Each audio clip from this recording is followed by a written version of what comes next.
Good evening to you, Aviwe. So, bail has been denied, but on what grounds? So, Sally, this is a Schedule 6 offence. So this means that it's up to the bail applicants, in this case the police officers, to prove exceptional circumstances to be granted bail in the interest of justice, and they failed to do this. So Magistrate Mango had a number of things to consider in terms of giving these three police officers bail, one of them being maintaining the public peace. You heard the community already outraged, and if they were to be granted bail, they promised that they'd take to the streets already. Another issue that the magistrate had to consider, would these officers temper with the investigations if they were to be granted bail. And the magistrate believes that this is most likely, seeing that already they are charged with tampering with the crime scene on the day. Another issue that the magistrate had to consider is whether they'd intimidate the state witnesses if they were to be released on bail. Magistrate saying that there's a possibility that they could do this, seeing that they already know some of the state witnesses. But I want you to listen to Magistrate Mango as he delivered that bail. On a balanced consideration of all factors mentioned above, I come to the conclusion that the three applicants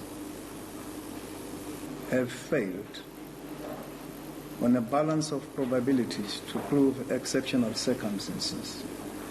Consequent thereto, their application to be admitted to bail is dismissed at this stage.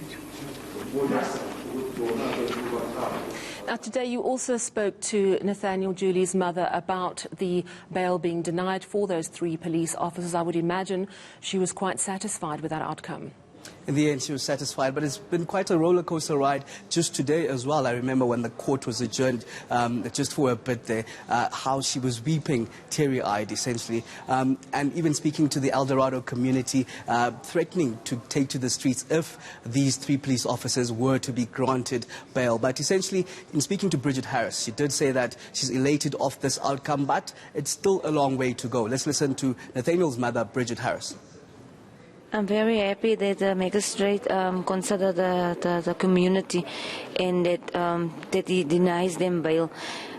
For me now, it's a long way to still go, and a lot of things is going to still come out, and I can say now that I'm happy. At the centre of it all is a broken-hearted mother. And I know that Nathaniel Julies' mother is also saying she doesn't really buy what the three cops are saying about what happened on that fateful day.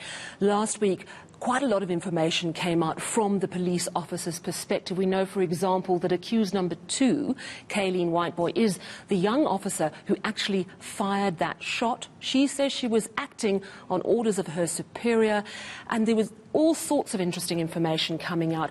Just recap for us what we know about what happened on that night from the police's perspective and the big questions that remain.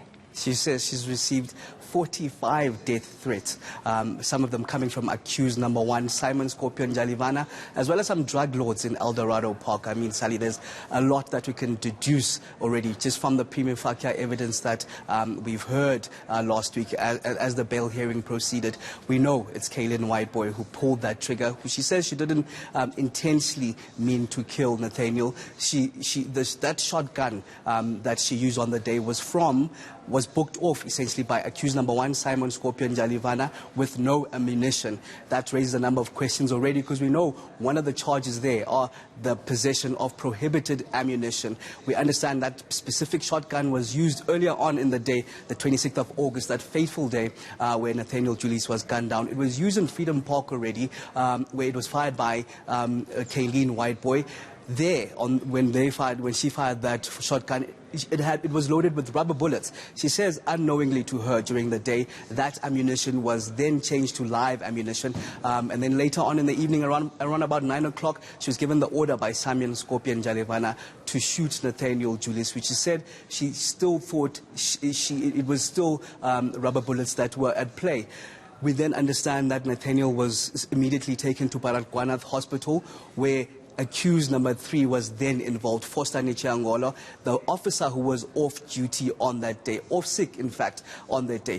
He was called by accused number 1 to come there, and he went to Baragwanath Hospital. We understand that he was then given 2 live ammunition bullet cartridges, essentially to go plant in the scene, almost as if to make it seem as if there was some sort of gang-related violence that had happened that had led to the death of Nathaniel Julies. I mean, in an interview that I had with police watchdog IPID on Friday, they said that they weren't told about this timelessly.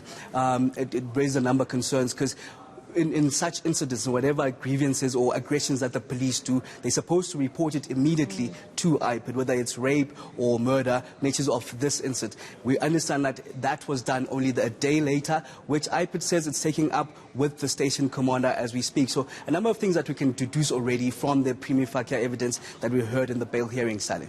Very quickly, so the 3 have been denied bail. Any clue as to when the court case is actually going to get underway? So we've been called back to the Protea Magistrates Court on the 6th of November. Now what will happen is that the police are still conducting the investigations, I understand, done by IPID. So the matter was just they were remanded in custody today to reappear on the 6th of November for further investigations. But we do understand this matter is most likely going to head to the High Court. Well, thank you very much, Aviwe Mtile. The 3 police officers involved in the shooting of the 16-year-old in Eldorado Park denied bail. And at about 1:15 we will actually be speaking to a policing expert. So many questions about police conduct on that day.